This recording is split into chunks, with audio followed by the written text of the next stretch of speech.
चंद्रपूर शहराजवळून वाहणाऱ्या इरई नदीचे पुनरुज्जीवन व खोलीकरण कामाचा आज पालकमंत्री डॉक्टर अशोक उईके यांच्या हस्ते शुभारंभ करण्यात आला।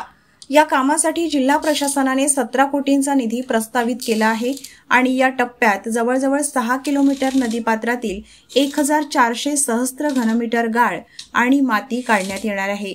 या खोलीकरणामुळे इरई नदीची पाणी वहन क्षमता वाढण्यासोबतच चंद्रपूर शहराला बसणारा पुराचा फटका देखील कमी होणार आहे।